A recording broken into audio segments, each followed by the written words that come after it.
view more information to see if it's an update you actually want to apply. And the fixes that they fess to is improved stability and bug fixes. Which, okay, so they've not outright lied, but they've kind of missed quite a crucial point that without this update, your system is wide open to being hacked. So that's it. Got any questions about that? On the point for the change log, it's quite often that we see that sort of bland statement, and it's quite often said that that's because they're worried about people reverse engineering it if you say this is to fix the blindingly obvious hole that we knocked up on last time.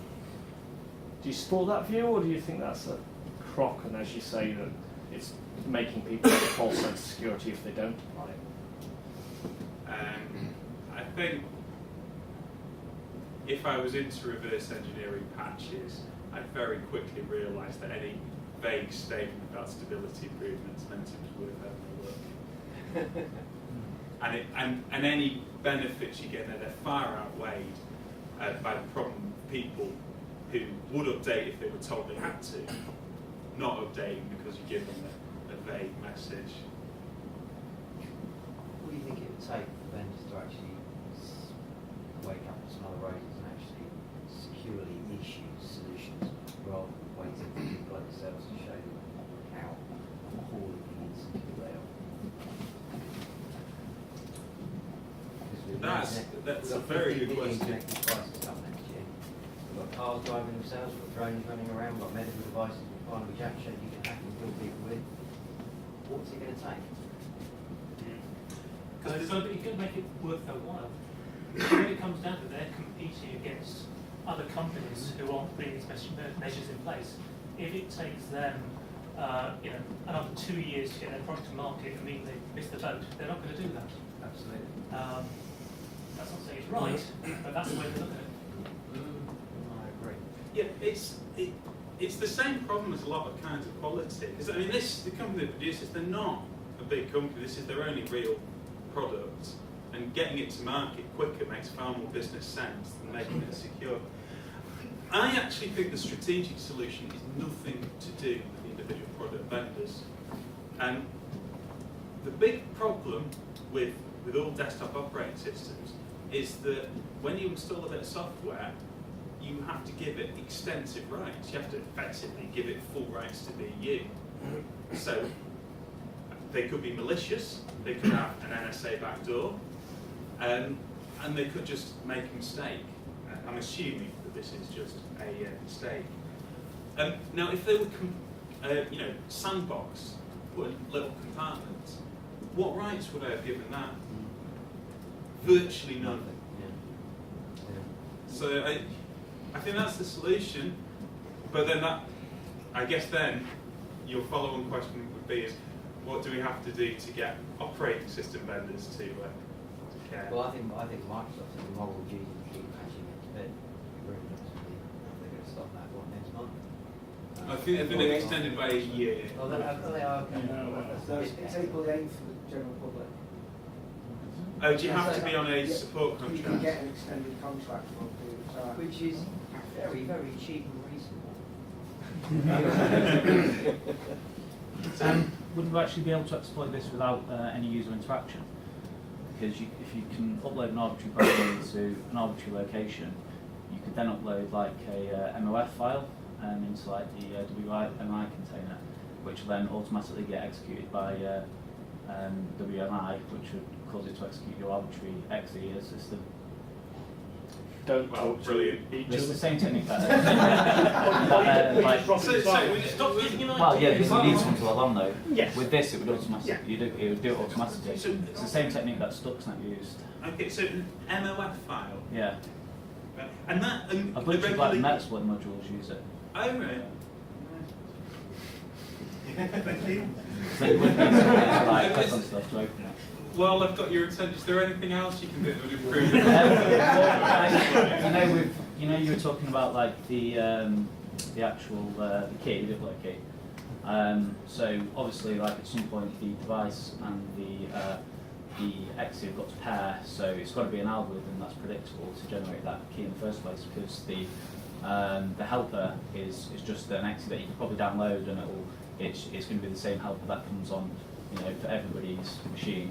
So when it does the pairing, it's surely got to use some input or something to generate the key and put it onto the files, onto the file system of the device. I think what it is the keys random and burn onto the card. And then when it pairs with the helper, because you're actually plugged in, The helper pulls it off. because it won't give up the upload key over Wi-Fi, but if you're actually connected to the SD pins, then it will give it out. Right. Yeah, but yeah, there could well be weaknesses. And we had a quick look, we didn't find any, but we only had one card. It might be interesting to buy 10 cards and look and see if there's any patterns. Did you check the timestamp on the file on the SD card? Because if it's been modified at a recent date, then it would imply that the helper's put the file there rather than the file's read from the helper. That's a very good point. Shall we have a look? So version 2 of this talk coming. Sorry, what's your name, Carl? It's Dominic. Dom. Hi, Dom.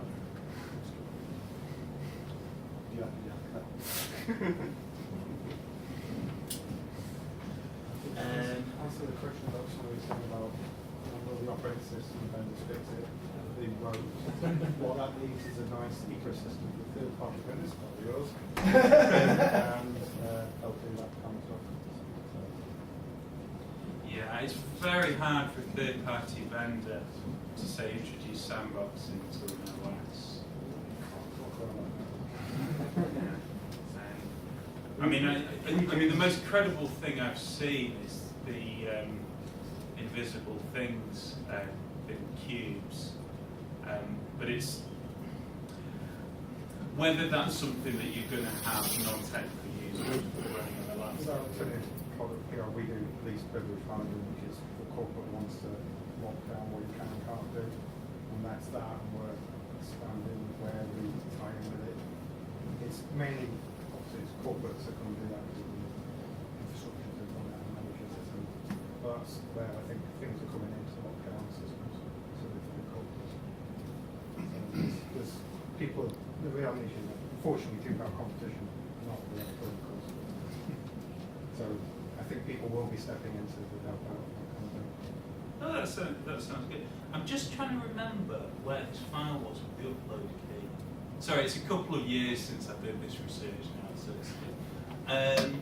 Okay, so offhand I don't know, but I'm happy to talk about that offline. So, your model for how OS vendors secure this, do you think it's working out well for the Android ecosystem at the moment? it's not that great, is it? Yeah. Yeah. Sandboxing doesn't help you defend against exploits that cross boundaries. And if we look at the software problems that are happening, that is as big a problem as giving software too much rights. But yeah, the issue, certainly for many Android applications, is that you install a Torch application on your Android phone, and it wants to be able to read your contacts, send SMSs, and access your Facebook. It might need access. Absolutely, it might. You never know when to turn your torch on. Exactly. Yeah. Poor Johnston is illuminated. But they're making a start. I mean, it's sad for me in a way that the sort of iOS walled garden approach seems to be working better than the sandboxed approach, because although somebody got a proof of concept keylogger past iOS this week. But on the whole, it's been working out better for, because I don't like the whole walled garden thing, because I mean, if we think we want to have a walled garden for quality reasons, that's one thing, but to need to have it for security reasons, it's quite another. And the idea that you could have sandboxing and get security without any kind of central control. No, I like the concept, so I'm just going to hope that they get it a bit better, that there's more awareness campaigns, that people start when they download a Torch app and it wants that much access, maybe the App Store can pop up a little hint and say, by the way, there's this similar app that requires less access. Stuff like that. But they're doing massively better than Linux and Windows are sandboxing. Well, part of that is Linux. Well, standard desktop Linux. Did you attempt to brute force it at all? No, How many no, we didn't. It looked pretty long. Did you try attacking the cards? Because the cards I'm fairly sure run Linux. Sorry, The actual card itself. it runs. It's called ECOS. Now, ECOS is the next size down from embedded Linux. Right. So it is an open operating system and it is Linux-like, but it's smaller. I mean, when we looked at this, I know the title of my talk was Hacking EyeFi Cards. But when you look at it, there's the card and there's the laptop. And clearly the laptop is a much juicier target to attack. And then couple this with, to start doing stuff on the card, you're going to have to get involved in really quite low-level stuff. Yep. Whereas whatever you do on the laptop, there's a very well-developed ecosystem of tools that things like process analysis, they're so point and click. The counter argument is you then turn Joe Public's EyeFi card into a weapon for everywhere they go. Yeah. Yeah, that'd be good. As a general sort of approach to that, I'd probably go for sort of hacking the laptop through the air. Then once you've hacked the laptop, Go back propagating to the card. onto the card when they plug it in directly, and then hacking through the air from the card to other laptops. Because at that point you don't need to go and circumvent and checksums, because the file's on the card, it doesn't checksums itself. Yeah. So it makes your life much simpler. You've just weaponized an EyeFi card. Can we talk about this like not on the camera? And have you seen Intel's latest SD card? No, has I got- haven't. Intel have produced an SD card with a computer on board. Oh, a full blown.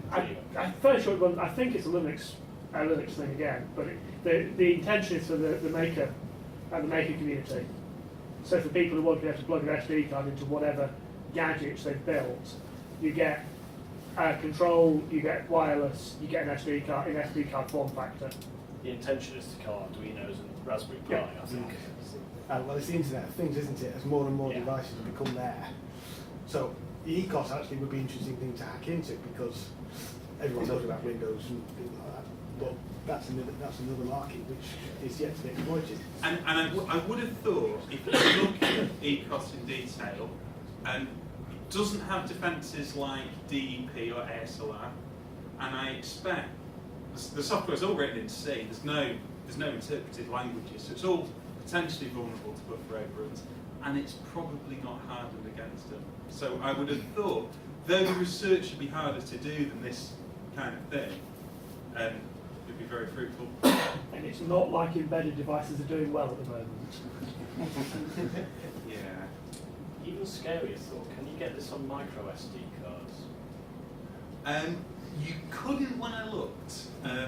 Whether you now can. Because the idea of this in your phone is terrifying.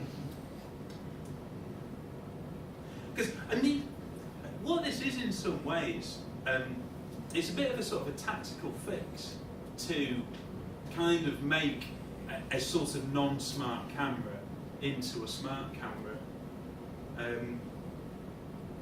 I mean, I now don't use it because actually shortly after I bought it, I got an iPhone 4S, and I found the camera on that was good enough that I no longer use my camera, and obviously it's got all embedded connectivity you could ever want.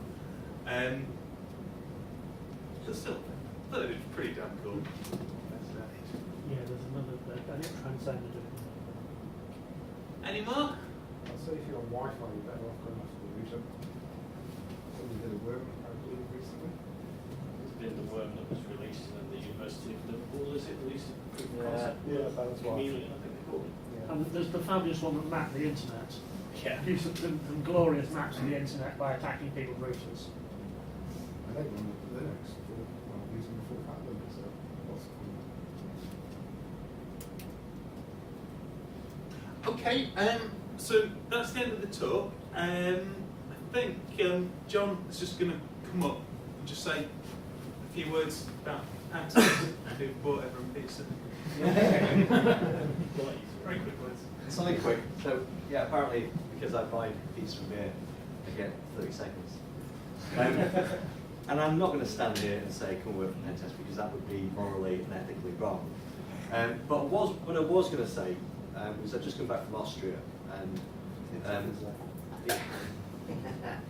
and I can tell you that Europe is, I think, 2 or 3 years behind the UK and the US in terms of security. So whatever you're doing here, I think that there's a growing market, a much bigger market in Europe that we will help to address. And the reason we'll help to address it is because the British, for whatever reason, are very good at doing this kind of thing. Never really quite sure why that is, but we're very good at it. And lastly, there's some guys from Sheffield Hallam here that we talked to earlier. And all I'd say is, well, for those of you that are already in security, obviously, well done, nice place to be. For those of you that want to get into security, it's a career for life, for the rest of your life. If you get into this stuff and enjoy this kind of presentation and feel enthusiastic about finding things like this, then you will do well. It just takes some IQ, but mostly an enthusiasm and a keenness to get involved. And I think that you can do no wrong. If you enjoy it, you'll do it very well. And always select a career that you enjoy. That's all, thanks. And please drink the beer and finish the pizza, because we're not carrying that home. Thanks to you all for this great presentation.